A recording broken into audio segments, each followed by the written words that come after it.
Hello दोस्तों, स्वागत है आपका हमारे चैनल एडमिशन क्लासेस में। जैसा कि आप लोग जान रहे हैं कि हम लोग पढ़ रहे थे क्या, मैथ मैथ पढ़ रहे थे। तो मैथ का आज हम क्लास नहीं चलेगा, आज चलेगा जियोग्राफी का, यानी भूगोल का क्लास।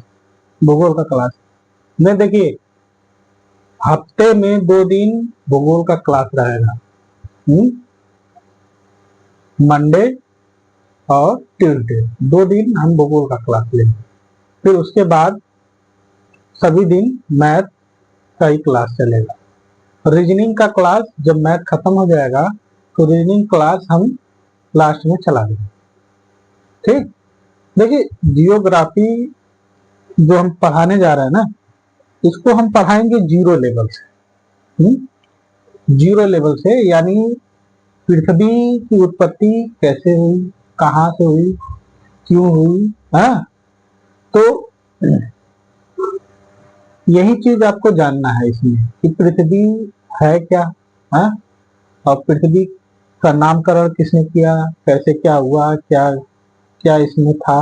हाँ, कैसे जीव आए पृथ्वी पे। हाँ, ये सभी चीजें आपको इसमें मिलेंगी। चलिए हम लोग पढ़ेंगे आज भूगोल।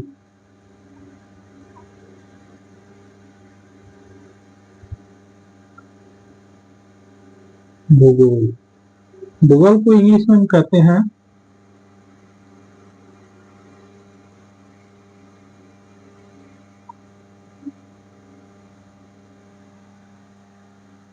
जियोग्राफी। ठीक, जियोग्राफी कहते हैं। हाँ, जियोग्राफी कहते हैं।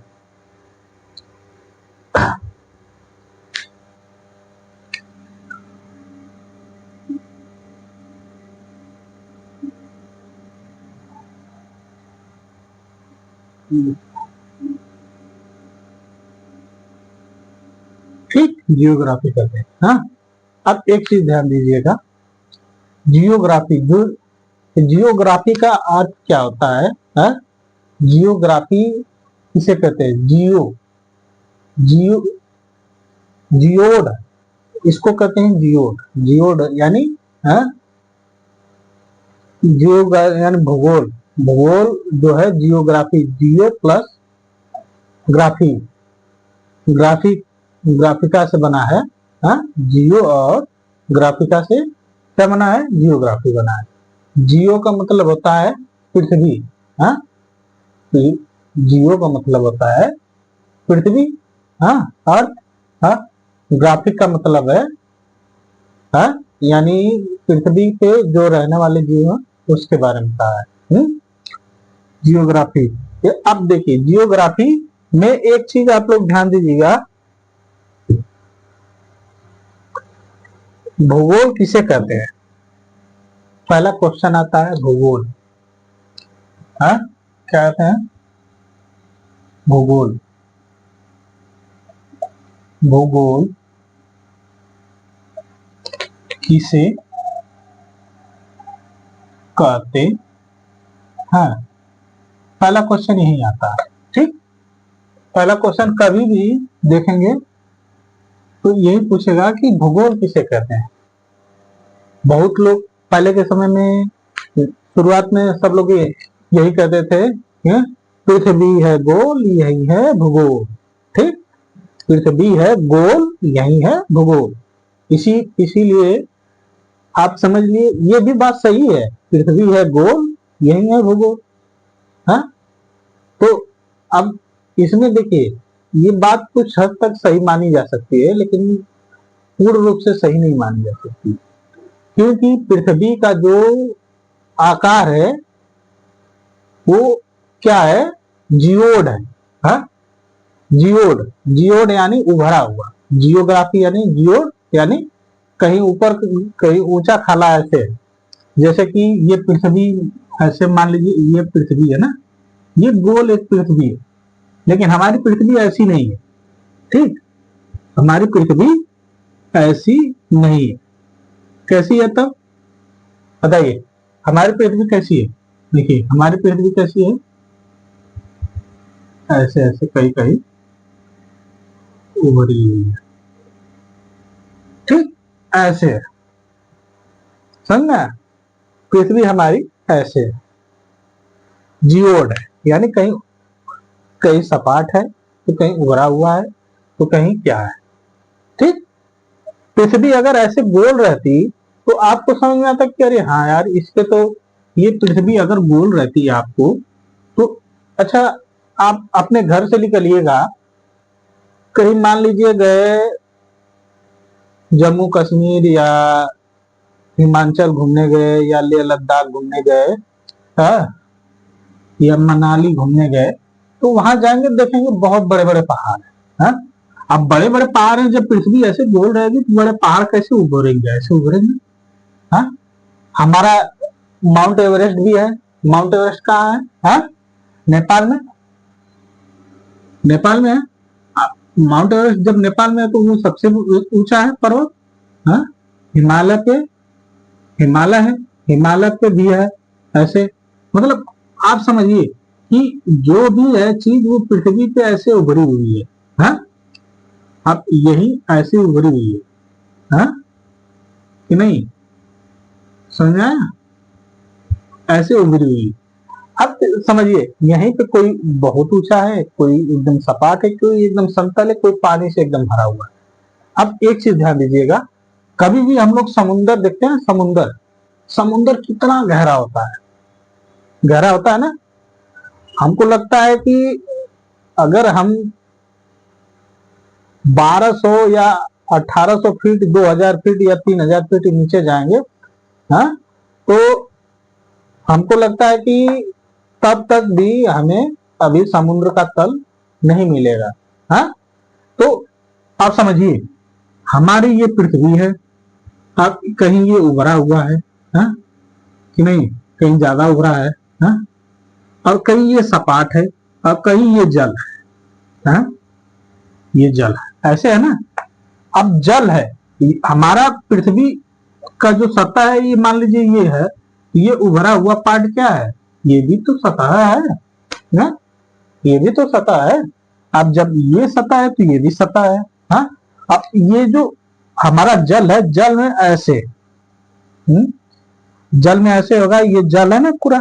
तब अंदर ये यहाँ नीचे है, अंदर की तरफ है, यानी ये भी हमारी एक सतह है, ये भी सतह है, ये भी सतह है। यानी हमारी सतह तीन प्रकार से आपको पता चली, एक जल वाली, एक स्थल वाली, एक पहाड़ी वाली, हाँ? पहाड़ी वाली ये हमारी क्या है, पृथ्वी का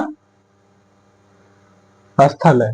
अब आइए चलते हैं, इसमें कुछ और चीजें हम आपको बताते हैं। जैसे मान लीजिए भूगोल, भूगोल की एक परिभाषा है, भूगोल पृथ्वी की झलक को स्वर्ग में देखने का आभामय क्या है, आभामय विज्ञान है। ये किसने कहा था, ये टालमी ने कहा था, समझ आया? ये किसने कहा था, टालमी ने कहा था कि भूगोल क्या है, भूगोल पृथ्वी की झलक को स्वर्ग में देखने का आभामय विज्ञान है। टालमी का ये कथन है, टालमी।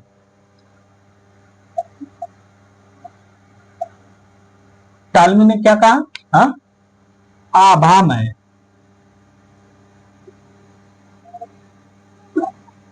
आभामय विज्ञान, ठीक, आभामय विज्ञान। टालमी ने क्या कहा, पृथ्वी क्या है, आभामय विज्ञान, हाँ? आभामय विज्ञान है। फिर उसके बाद एक और थे रिचर्ड, हाँ? रिचर्ड हार्टसोन, रिचर्ड हार्टसोन, इन्होंने क्या कहा है, भूगोल का उद्देश्य धरातल की प्रादेशिक भिन्नता का वर्णन एवं व्याख्यान करना है, हाँ? भूगोल का अर्थ प्रादेशिक भिन्नता का वर्णन एवं व्याख्यान करना है, समझे? अब एक चीज समझिए, ये कौन थे, रिचर्ड रिचर्ड रिचर्ड हार्टसोन,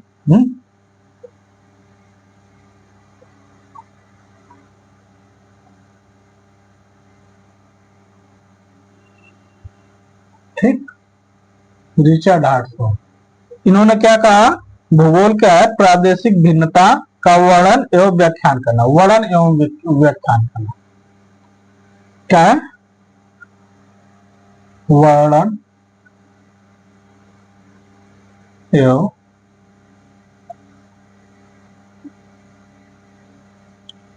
व्याख्यान, व्याख्यान करना। देखिए रिचर्ड का कहना भी सही है, हा? इन्होंने कहा कि भूगोल क्या है, हमारे उद्देश्य धरातल की प्रादेशिक भिन्नता, प्रादेशिक भिन्नता का वर्णन एवं व्याख्यान करना है। इसके बारे में समझ लीजिए, जैसे इन्होंने क्यों कहा कि भूगोल क्या है, हमारे प्रादेशिक भूगोल जो है प्रादेशिक भिन्नताओं का वर्णन एवं व्याख्यान करना है। क्यों क्यों इसके बारे में थोड़ा समझ लीजिए। जैसे कि मान लीजिए इंडिया में आज का मौसम कुछ और है और हमारे जम्मू कश्मीर में उसका मौसम कुछ और है, और हमारे ऑस्ट्रेलिया में कुछ और है, लंदन में कुछ और है। ऐसे क्या है कि हमारे भूगोल में ये इसको बांट दिया गया है, समझा, बांट दिया गया है। देखिए इसमें हम आपको बताएंगे कि कैसे बांटा गया, इसमें कहाँ पे गर्मी होती है, कहाँ पे ठंडी होती है, कहाँ पे कैसे क्या होता है, आगे चल के हम इसमें बताएंगे। हाँ देखिए ये चीज तो हम बस अभी इसका शुरुआत किए हैं, इसके बारे में हम बता रहे हैं कि इन्होंने, ये जो वैज्ञानिक थे, इन्होंने हमारे भूगोल को किस किस जो परिभाषाएं हैं वो क्या क्या परिभाषा दी है, इसके बारे में हम बता रहे हैं। ये मत सोचिए कि नहीं अभी हम पढ़ाना स्टार्ट किए, पढ़ाना स्टार्ट अभी नहीं किए, हम बस बता रहे हैं, अभी अभी हम बता रहे हैं, आप उसको समझिए, समझिए। देखिए फिर उसके बाद Alfred Hettner,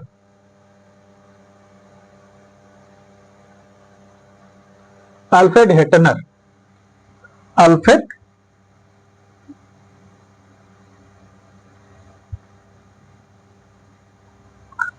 Alfred Hettner, Alfred Hettner. देखिए अल्फ्रेड हेटनर क्या कहते हैं, कहते हैं भूगोल धरातल के विभिन्न भागों में कारणात्मक रूप से संबंधित तथ्यों में भिन्नता का अध्ययन करता है। हा? इन्होंने कहा कि जो हमारा भूगोल है वो क्या करता है, कारणात्मक रूप से संबंधित तथ्यों के भिन्नता का अध्ययन करता है। तथ्यों की भिन्नता का अध्ययन।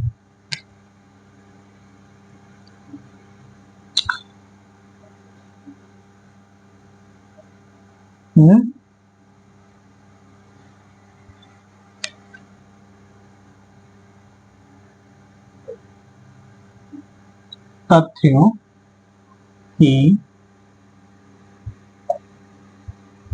भिन्नता का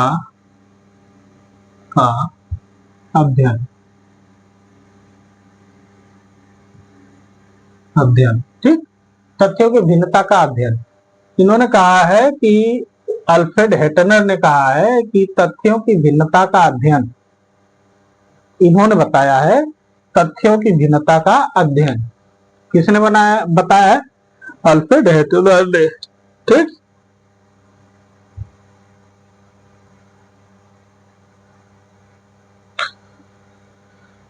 अब कुछ और वैज्ञानिक हैं जो है Carl Ritter, Carl Ritter, Carl Ritter, Carl Ritter है ना,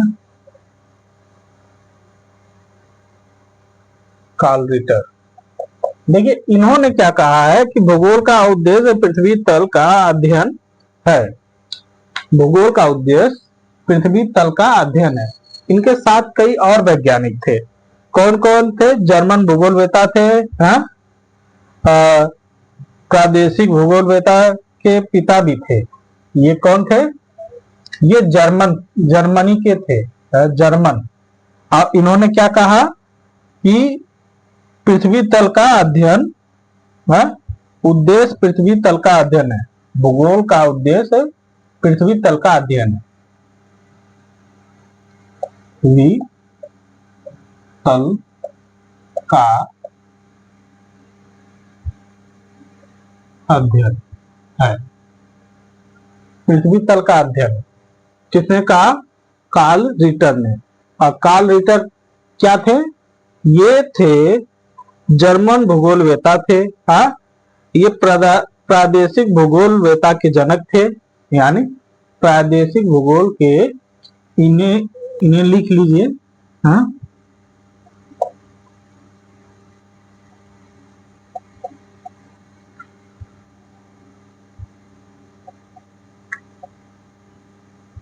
भूगोल के पिता क्या है? प्रादेशिक भूगोल के पिता कौन है? Carl Ritter. और भूगोल के पिता भूगोल प्राकृतिक के अध्ययन से संबंधित है, ये किसने कहा था? अल्फ्रेड वान हेम्बोल्ट। अल्फ्रेड वान हेम्बोल्ट।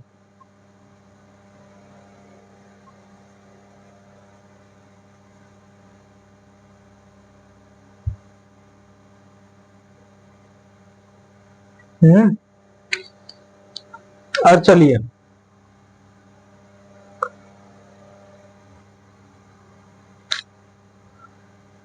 अल्फ्रेड वान हम्बोल्ट के बारे में थोड़ा सा जानकारी आप देख लीजिए। अल्फ्रेड वान हम्बोल्ट क्या थे और इनके बारे में थोड़ा सा जानकारी देख लीजिए। क्या है? हेलो, अलेक्जेंडर वान हम्बोल्ट।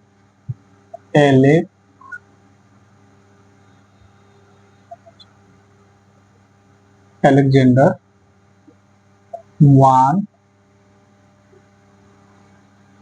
हम्बोल्ट। ठीक, वान हम्बोल्ट। हाँ, देखिए एक चीज ध्यान दीजिएगा, ये जो थे ना, ये इन्होंने कहा कि भूगोल पृथ्वी के अध्ययन से संबंधित है। इन्होंने क्या कहा था? भूगोल पृथ्वी के अध्ययन से संबंधित है। एक चीज ध्यान दीजिए कि जो भी चीज हम बता रहे हैं ना, इसका कहीं ना कहीं कुछ ना कुछ संबंध जरूर है। कहीं ना कहीं संबंध जरूर है, तभी हम इसको बता रहे हैं। हाँ, इन्होंने कहा कि पृथ्वी क्या है? पृथ्वी पृथ्वी भूगोल प्राकृतिक के अध्ययन से संबंधित है। हाँ, भूगोल प्राकृतिक के अध्ययन से संबंधित इन्होंने कहा। और इन्होंने ही पनामा नहर का क्या किया था? पनामा नहर के निर्माण का सुझाव दिया था। इन्होंने क्या किया था? पनामा नहर नहर पनामा नहर क्या है? नहर का क्या किया था? पनामा नहर का हाँ? निर्माण का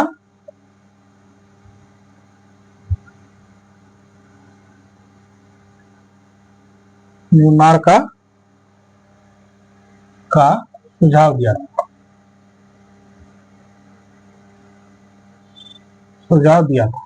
ठीक, इन्होंने क्या किया था? पनामा नहर का सुझाव दिया था। अब पनामा नहर है क्या? है? जानते हैं? हमारा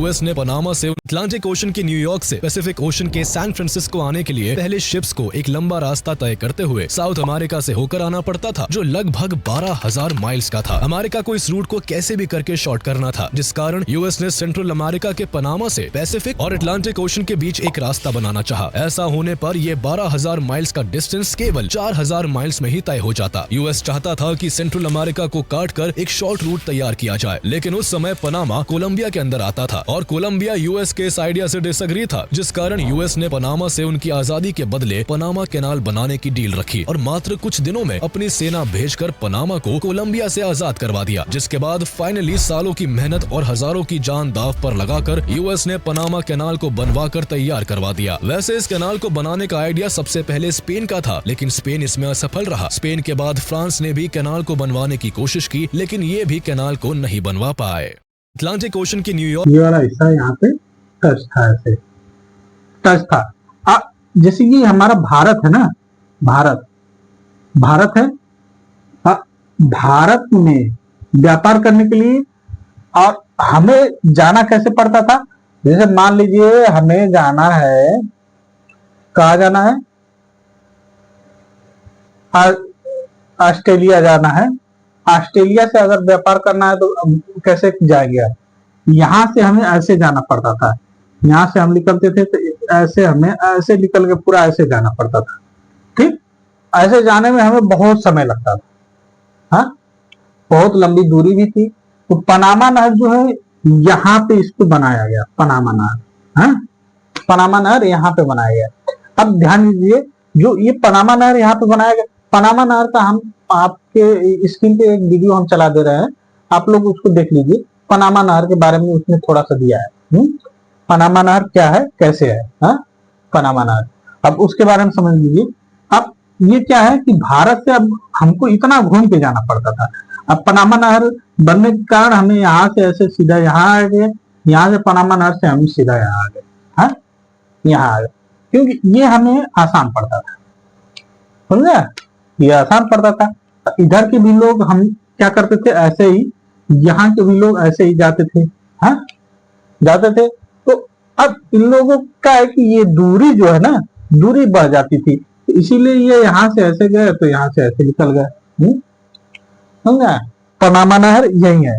पनामा नहर का बनाने का उद्देश्य जानते क्या है कि जो व्यापार करने का जो हमारा साधन है, लंबी दूरी से बहुत ज्यादा समय, मान लीजिए कोई कच्चा माल हम लेके आ रहे हैं कहीं से, हाँ, कहीं से लेके आ रहे हैं, हाँ, लेके आ रहे हैं, आपको पता है कि नहीं ये माल 10 दिन में खराब हो जाएगा, ये माल 10 दिन में खराब हो जाएगा। अगर इसको मैं समय से वहां ना पहुंचाऊं तो यहां से ऐसे जाने में ये बहुत ज्यादा टाइम लगता था, बहुत ज्यादा टाइम लगता था।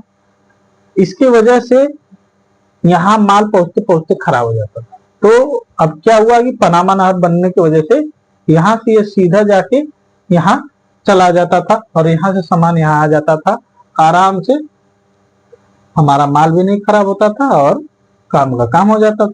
यही है पनामा नहर, हाँ। पनामा नहर, देखिए पनामा नहर के बारे में थोड़ा सा हम बताने की कोशिश आपको करेंगे कि समझिए, पनामा नहर बनने से ना व्यापार का आवागमन बहुत ज्यादा हो गया।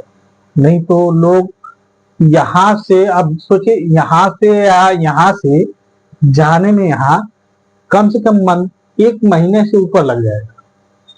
यहाँ से यहाँ जाने में 1 महीने से ऊपर लग जाएगा। तो अब बताइए 1 महीने वो पूरे, ये समुंदर है पूरा, ये समुंदर है, इस समुंदर में, हाँ, ये कौन सा सागर है, ये बता सकते हैं, ये कौन सा सागर है, हाँ, ये हिंद महासागर, हाँ, हिंद महासागर।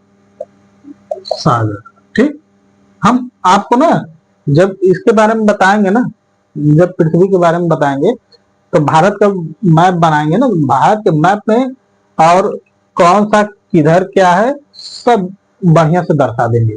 और जब दर्शा देंगे तो आप लोग को आसानी से समझ में आ जाएगा कि नहीं कौन सा कहाँ है। ये था पनामा नहर के बारे में।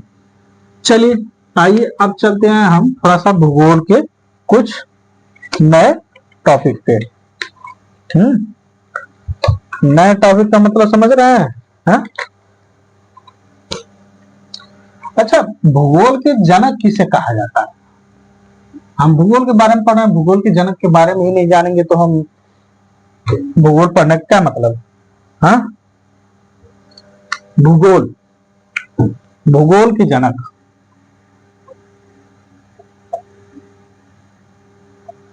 भूगोल के जनक, भूगोल के जनक कौन है?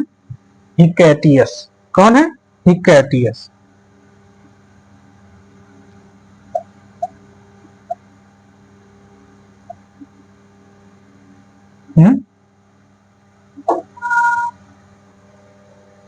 ठीक, हिकैटियस ये भूगोल के जनक। ये कहाँ के रहने वाले थे? यूनान। ये कहाँ के रहने वाले थे? यहाँ पर लिख ली यूनानी।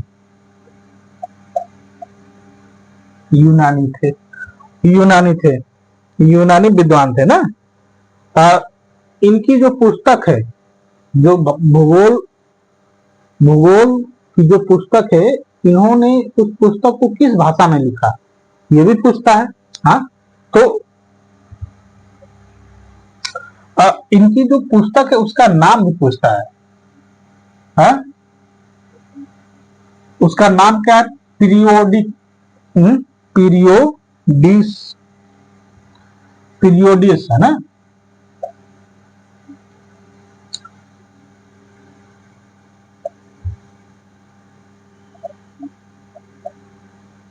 पीरियोडिस, पीरियोडस, पीरियोडस, बस पीरियोडस। ठीक, और ये कब लिखे थे? 550 बीसी में। 550 बीसी में इन्होंने क्या किया था? ये पुस्तक लिखी थी। ठीक, और इन्होंने यूरोप की जानकारी दी। किसकी जानकारी थी? यूरोप के बारे में इसमें ज्यादा जानकारी दी, और ये यूरोप के ही थे तो इसलिए यूरोप की ज्यादा जानकारी दी। और इन्होंने भारत का भूगोल के जनक के रूप में इनको माना जाता है। समझा? भूगोल के जनक के रूप में माना जाता है।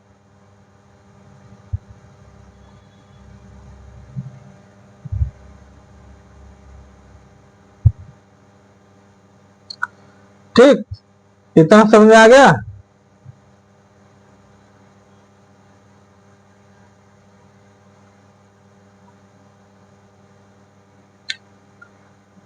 और वर्तमान भूगोल के जनक को किसके नाम से जाना जाता है? वर्तमान के भूगोल के जनक। हाँ, वर्तमान भूगोल के जनक किसको माना जाता है? एरोस्थनीज को। हाँ, किसे माना जाता है? एरोस्थनीज को।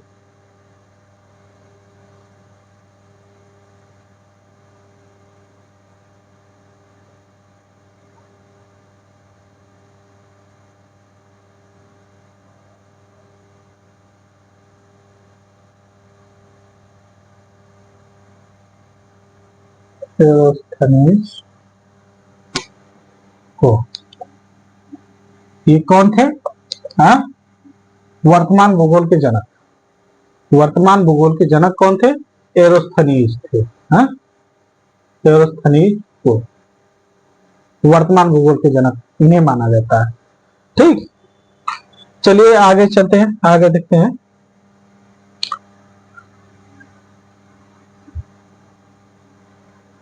जियोग्राफी का अर्थ हमने बताया था। जियो का मतलब होता है पृथ्वी, ग्राफी का मतलब होता है वर्णन या अध्ययन। वर्णन या अध्ययन, इसके बारे में हम शुरुआत में हम बता दिए कि जियो माने जियोड, जियो यानी जियोड, पृथ्वी के बारे में बता रहा है। जियो यानी पृथ्वी, हाँ, ग्राफी का मतलब अध्ययन, अध्ययन, ग्राफी यानी अध्ययन, इसके बारे में हमने बता दिया था कि नहीं।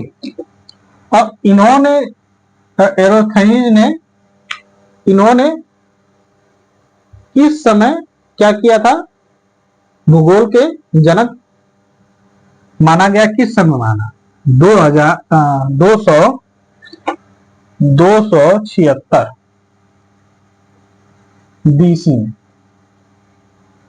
ठीक, 276 में एरोस्थनीज को वर्तमान भूगोल के क्या माना गया? जनक माना गया।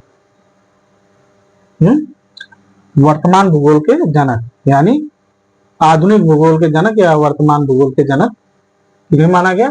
एरोस्थनीज को। हाँ, इसे लिख लीजिए, आधुनिक भूगोल के जनक।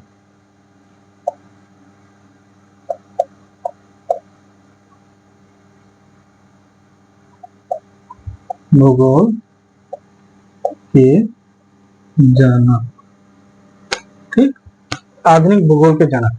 ठीक, किसे माना गया? एरोस्थनीज को। इतना समझ में आ गया कि नहीं आ गया? बताइए।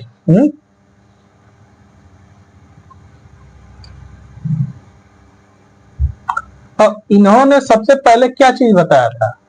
हाँ, पृथ्वी की परिधि के बारे में बताया था। सबसे पहले पृथ्वी की परिधि। हाँ, पूछ लेगा कि इन्होंने क्या बताया था? पृथ्वी की परिधि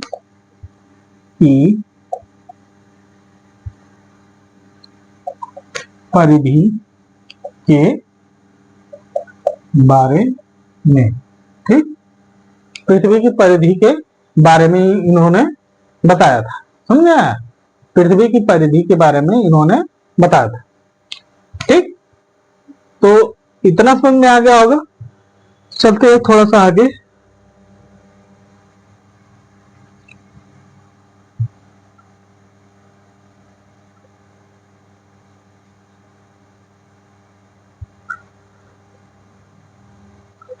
चलिए, पृथ्वी के बारे में कुछ आप जानकारी हो गई है, तो इसमें कुछ और हम बता देते हैं कि ये जनक उनक तो हो ही गया। अब चलते हैं पृथ्वी की उत्पत्ति कैसे हुई।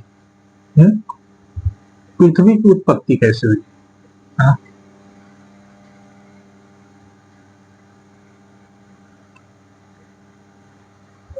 जानते हैं पृथ्वी की उत्पत्ति कैसे हुई?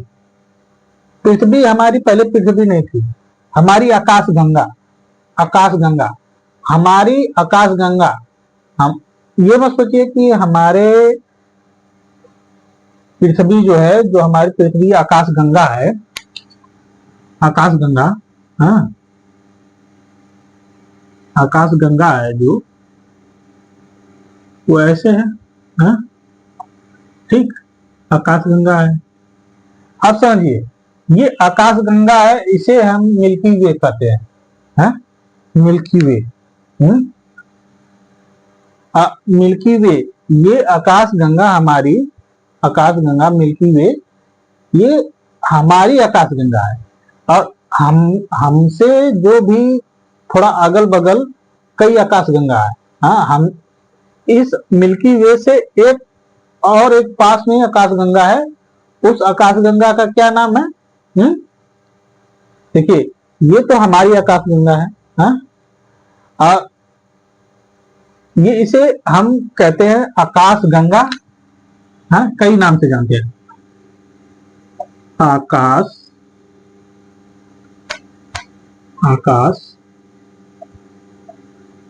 गंगा, फिर इसे मंदाकिनी,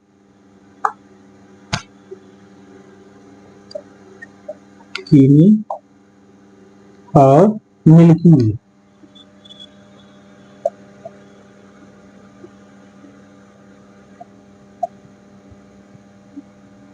मिल्की वे, ठीक, ये इतने नाम से हम लोग इसको जानते हैं। हाँ, इतने नाम से हम जानते हैं। अब समझिए, हमारी पृथ्वी का जो जैसे आकाशगंगा है, तो हमारी पृथ्वी का निर्माण कैसे हुआ है, इसके बारे में समझिए। जानते हैं, करोड़ों साल पहले ना क्या हुआ, हमारी आकाशगंगा ये क्या थी? एक धुआंरा थी, यानी एक क्या थी? गैस का, मतलब धूल के कण थे। ये क्या थे? धूल के कण, धूल के कण क्या थे? धूल के कण। ठीक, ये आकाश गंगा क्या थी? ये धूल के कण थे। हाँ, धूल के कण थे। अच्छा, धूल के कण थे तो ये धूल के कण क्या करते थे कि ये ऐसे घूमते थे, घूमते थे ना, घूमते थे, घूमते घूमते घूमते घूमते एक कण में दूसरे कण का टकराव हुआ, एक कण में दूसरे कण का टकराव हुआ। जब टकराव हुआ तो उसमें एक क्या हुआ? विस्फोट हुआ, विस्फोट हुआ।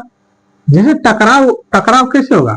हम मान लीजिए कि ऐसे घूम रहा है ना, हाँ, अब यहां से कुछ इकट्ठा करके, हाँ, यहां से कुछ इकट्ठा करके ये वाला जो है इकट्ठा करके आया, यहाँ पे आके इसमें टकराया, इसमें जुड़ गया, फिर यहाँ आया तो इसमें टकराया, इसमें जुड़ गया, फिर इधर आया, इसमें टकराया, इसमें जुड़ गया।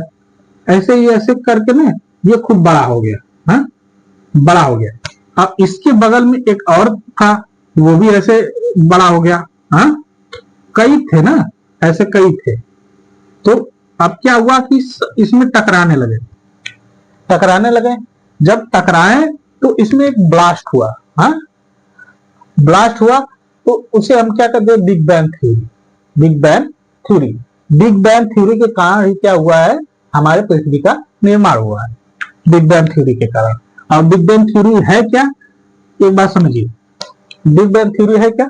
जैसे कि मान लीजिए अब इसमें निर्माण हुआ तो पहले सूर्य, सूर्य, इसमें सबसे ज्यादा आग थी, आग थी, तो ये बन गया सूर्य, सूर्य बना। जब ये सूर्य बना तो सूर्य में एक गुरुत्वाकर्षण ऐसा था कि ये इसके आसपास जितने, ये बताइए, चुंबक देखे, चुंबक, हाँ, चुंबक देखे है ना, चुंबक कभी भी आप उसको तोड़ेंगे ना, तोड़ेंगे तो उसके जो कण है, कण, जो उसके छोटे छोटे कण होते हैं ना, वो क्या करते हैं ना, उसके अगल बगल ही रहते हैं, ऐसे ऐसे ऐसे देखेंगे, अगल बगल रहेंगे। अगर वही कण उसके अगल बगल ही रहेंगे, अगर उसके पास ले आएंगे तो कुछ ऐसे कण रहेंगे कि जो इसके इसमें क्या करते हैं? चिपकेंगे नहीं, वो दूर ही रहते हैं। अगर आप देखेंगे कभी भी कि अगर एक चुंबक आप रख दीजिए, उसके आसपास ऐसे कण डालेंगे ना, तो वो इतना जगह छोड़ के इसके इतनी दूरी पे क्या करेंगे? वो कण एक जगह एकत्रित हो जाएंगे, एकत्रित। तो वही बिग बैंग थ्योरी में ये हुआ कि ये हो गया सूर्य, सूर्य का निर्माण हो गया। अब सूर्य का निर्माण हो गया, फिर उसके बाद ऐसे ही यहाँ पे एक ग्रह बना, फिर ऐसे ग्रह बना, फिर एक ऐसे ग्रह बना, फिर ऐसे ग्रह बना, हाँ, ऐसे क्या करते गए? कई ग्रह बनते गए, कई ग्रह बनते गए।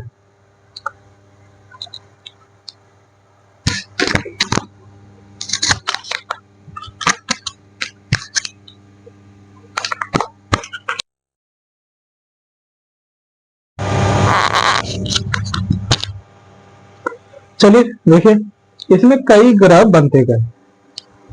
अब समझिए, कई ग्रह जब बनते गए तो इसमें पृथ्वी भी बनी, हाँ, शुक्र, शनि, मंगल, बुध, हाँ, बृहस्पति, हाँ, ऐसे कई ग्रह बने। हमारे सौर मंडल में कई ग्रह हैं, हाँ, और कई ग्रह हैं, ये क्या करते हैं? सूर्य की परिक्रमा करते हैं। और सूर्य किसकी परिक्रमा करता है?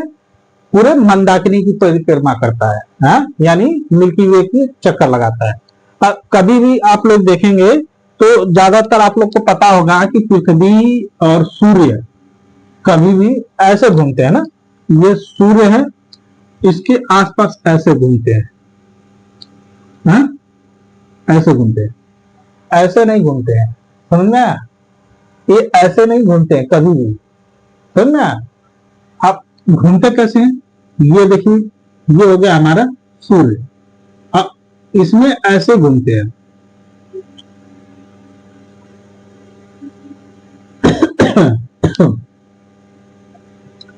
ऐसे घूमते हैं। अब ये कैसे जाते, कैसे हैं? ऐसे जाते हैं, हाँ? जो ये है ना, ये ऐसे पूरा मिल्की वे का चक्कर लगा रहा है, हाँ? अब ये मिल्की वे है मान लीजिए, ऐसे पूरा ये चक्कर लगा रहा है, हाँ? ऐसे समझ में आ गया, ऐसे चक्कर लगा रहा है। तो यही चीज है कि आप लोग को जानकारी रहेगी ना, पृथ्वी कैसे चक्कर लगाती है।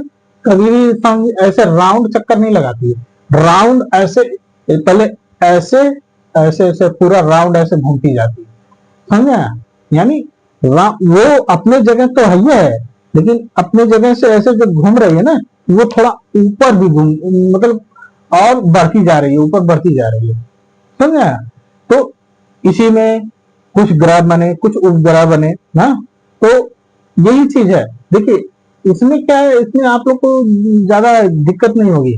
अब इसमें कितने ग्रह बने, पूरी देखिए इसकी पूरी जानकारी आपको हम देंगे, ऐसी बात नहीं है कि नहीं जानकारी देंगे, पूरी जानकारी देंगे, कितने ग्रह बने कितने नहीं बने। चलिए अब ग्रह के बारे में देख लेते हैं, कितने ग्रह बने।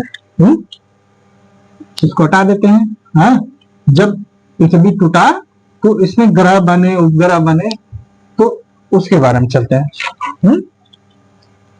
चलिए, ये हमारा सूर्य है, सूर्य ये क्या है, सूर्य, ठीक,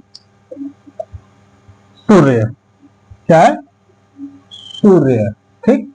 सूर्य के बाद कौन सा बना, एक ग्रह बुध, ठीक, बुध बना। फिर एक क्या बना, शुक्र बना, शुक्र, हाँ शुक्र बना। फिर उसके बाद पृथ्वी बनी, पृथ्वी बनी। फिर इसके बाद कौन सा ग्रह बना, मंगल बना, मंगल, ठीक। फिर इसके बाद एक ग्रह बना, ये कौन सा बना, बृहस्पति बना,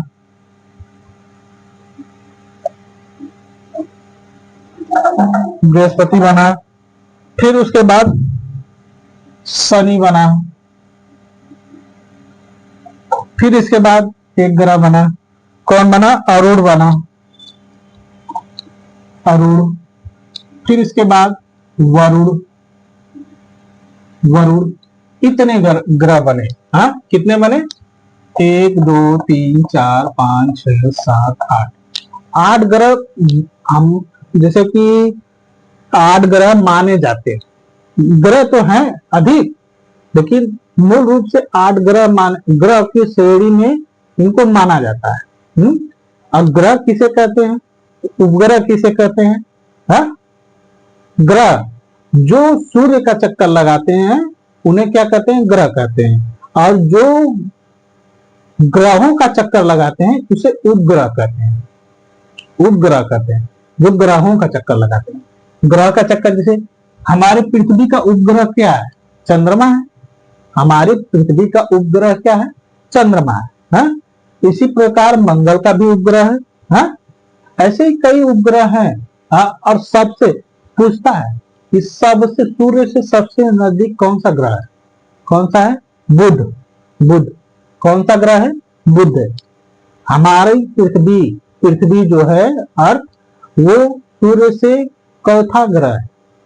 तो हमेशा याद रखिएगा, हमेशा कि आप लोग को पता रहना चाहिए तीसरा ग्रह है, हाँ? सबसे ठंडा ग्रह कौन सा है, हाँ? वरुण। सबसे ठंडा ग्रह वरुण है, ठीक, वरुण है। क्योंकि ये सूर्य से बहुत दूरी है, और दूरी के होने के कारण यहाँ पे प्रकाश बहुत कम पहुंचता है। जब प्रकाश कम पहुंचेगा तो ये ग्रह क्या हो जाएगा, सबसे ठंडा ग्रह हो जाएगा। समझा, सबसे ठंडा ग्रह हो जाएगा। और एक चीज ध्यान दीजिएगा, और इसी में कुछ उल्का पिंड भी है, हाँ?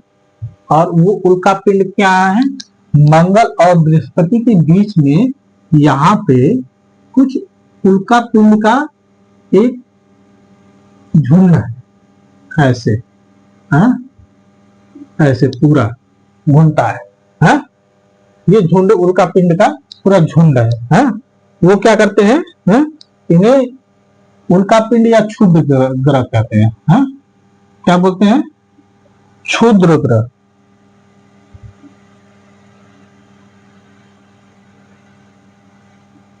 क्षुद्र ग्रह समझ में आया?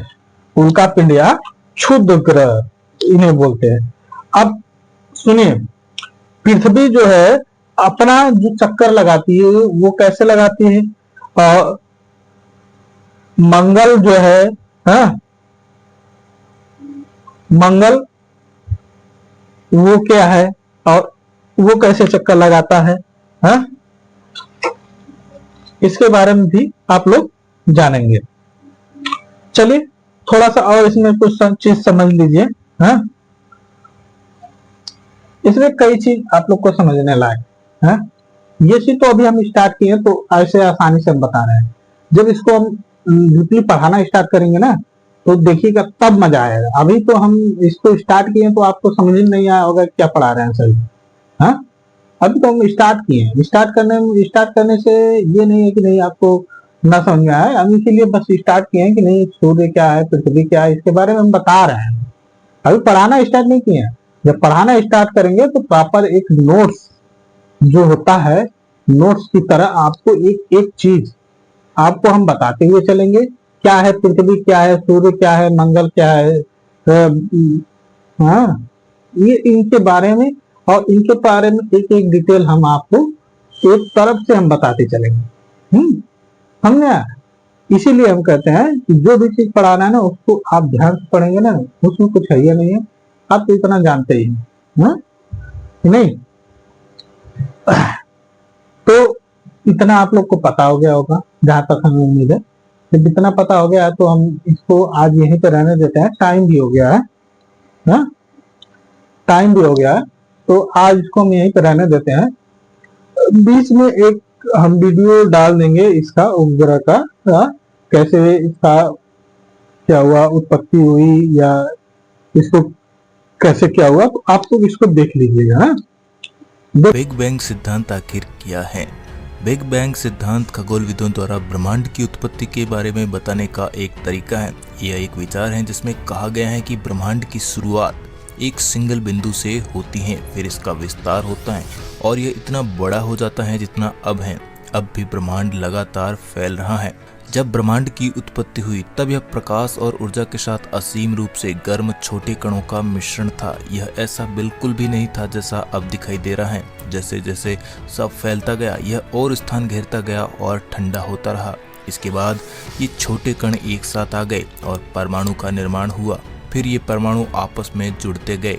बहुत समय बाद इन परमाणुओं ने मिलकर तारे और आकाश गंगाओं का निर्माण किया। सबसे पहले तारों ने बड़े परमाणु और परमाणुओं का ग्रुप बनाया जो अन्य तारों के निर्माण का कारण बने। उसी दौरान आकाश गंगाएं टकरा रही थी और मिलकर ग्रुप बना रही थी। इस प्रकार नए तारे बन रहे थे और मर रहे थे। साथ ही क्षुद्र ग्रह, धूमकेतु ग्रह और ब्लैक होल जैसी चीजें बन रही थी। सन 1927 में भौतिकी के प्रोफेसर जॉन लेमेत्रे ने ब्रह्मांड की उत्पत्ति को लेकर एक सिद्धांत का प्रतिपादन किया जिसे बिग बैंग सिद्धांत के नाम से जाना जाता है। इसी सिद्धांत के आधार पर ब्रह्मांड की उत्पत्ति और विस्तार की कल्पना की जाती है। अधिकांश खगोलविद बिग बैंग सिद्धांत से सहमत हैं, लेकिन कुछ सिद्धांतकार ऐसे भी हैं जिनके पास बिग बैंग के अलावा वैकल्पिक स्पष्टीकरण है, जैसे इटर्नल इन्फ्लेशन और एक ऑसिलेटिंग यूनिवर्स। माना जाता है कि आरंभ में ब्रह्मांड अत्यंत सघन और गर्म था। पूरा ब्रह्मांड एक बिंदु के अंदर समाया हुआ था जिसे ब्रह्मांड का उद्भव माना जाता है। इस बिंदु में पूरे भौतिक तत्व और ऊर्जा सिमटे हुए थी। अचानक एक विस्फोट से विस्तार शुरू होता है। यह विस्फोट किसी बम विस्फोट के जैसा नहीं था, बल्कि ब्रह्मांड प्रकाश की गति से भी तेज रफ्तार से बाहर की तरफ फैलना शुरू कर देता है। इसे कॉस्मिक इन्फ्लेशन का दौर कहा जाता है, जो 1 सेकंड से भी कम समय के लिए था। कॉस्मिक इन्फ्लेशन प्रारंभिक ब्रह्मांड में अंतरिक्ष के घाती विस्तार का सिद्धांत है। इसी के साथ अंतरिक्ष में पदार्थ और ऊर्जा की बाढ़ आ जाती है जो ब्रह्मांड में फैलना शुरू कर देते हैं। यह सब कुछ ब्रह्मांड की शुरुआत के बाद केवल पहले सेकंड में ही घट जाता है। उस दौरान हर चीज का तापमान बहुत अधिक गर्म था। नासा के अनुसार 5.5 बिलियन सेल्सियस के करीब था। इसी के साथ सब एटॉमिक कणों की रचना होती है जो प्रोटॉन, न्यूट्रॉन और इलेक्ट्रॉन से बने हुए थे। कणों की बहुलता के कारण हाइड्रोजन, हीलियम और लिथियम का निर्माण संभव हुआ। इन्हीं कणों के संगठित होने के कारण तारों और ग्रहों का निर्माण संभव हुआ। अगले 13.8 बिलियन वर्षों में ब्रह्मांड उतना फैल गया जितना अब है और यह अभी भी फैल रहा है। बिग बैंग सिद्धांत ब्रह्मांड की प्रारंभिक स्थिति की व्याख्या नहीं करता, लेकिन ब्रह्मांड के सामान्य विकास का वर्णन करता है। मौजूदा तकनीक इतनी विकसित नहीं है कि खगोलविद सचमुच ब्रह्मांड के जन्म के समय में झांक सके, लेकिन जितनी भी जानकारी बिग बैंग के बारे में मौजूद है वह मैथमेटिकल फॉर्मूलाज और मॉड्यूल से प्राप्त हुई हैं। हालांकि खगोलविद विस्तार की प्रतिध्वनि इको को एक घटना जिसे कॉस्मिक माइक्रोवेव बैकग्राउंड के नाम से जाना जाता है के जरिए देख सकते हैं। बिग बैंग मॉडल 2 मान्यताओं पर आधारित है। पहला है अल्बर्ट आइंस्टाइन की जनरल थ्योरी ऑफ रिलेटिविटी, जिसमें सभी पदार्थों के ग्रेविटेशनल इंटरेक्शन का सही वर्णन किया गया है। वहीं दूसरी मान्यता है कॉस्मोलॉजिकल प्रिंसिपल, जो बताता है कि ब्रह्मांड के बारे में एक ऑब्जर्वर का दृष्टिकोण न तो उस दिशा पर निर्भर करता है जिसमें वह दिखता है और न ही उसके स्थान पर। यह सिद्धांत केवल ब्रह्मांड की लार्ज स्केल प्रॉपर्टीज पर लागू होता है, लेकिन इसका तात्पर्य यह है कि ब्रह्मांड का कोई किनारा नहीं है। इसलिए बिग बैंग की उत्पत्ति अंतरिक्ष में किसी विशेष बिंदु पर नहीं बल्कि एक ही समय में पूरे अंतरिक्ष में फैली हुई है। इन्हीं 2 मान्यताओं की बदौलत ब्रह्मांड के विस्तार का आकलन करना संभव हुआ है। बिग बैंग की घटना 13.8 बिलियन वर्ष पूर्व हुई थी। तो उम्मीद करता हूँ दोस्तों ब्रह्मांड का। चलिए, तो आज के लिए इतना ही रहने देते हैं। कल हम इसमें थोड़ा अब इसको पढ़ाएंगे जब, तो एक तरफ से टॉपिक वाइज पढ़ाते चलेंगे और अच्छी तरह आपको समझाएंगे। ये मत समझिएगा कि नहीं आज पहली क्लास है तो इसमें ऐसे पढ़ा दिए हैं तो अगले क्लास में ऐसे ही चलेगा, नहीं। अगले क्लास आज तो बस ये एक तरफ से बताने के लिए हमने इसको बस ऐसे ही जनरली तौर पे आज कुछ नहीं पढ़ाया है, ये जान लीजिए। आज हम कुछ नहीं पढ़ाए, ये जान लीजिए। कल से हम जब पढ़ाएंगे आपको भूगोल तो तब आपको लगेगा कि नहीं सर जी हम सही पढ़ा रहे हैं, अब ये समझ में आ रहा है, समझ आया? ठीक, तो आज के लिए इतना ही रहने देते हैं। कल से फिर हम लोग नए तरीके से इसमें आगे बढ़ेंगे। ठीक, आज के लिए इतना ही। धन्यवाद। जय हिंद, जय भारत।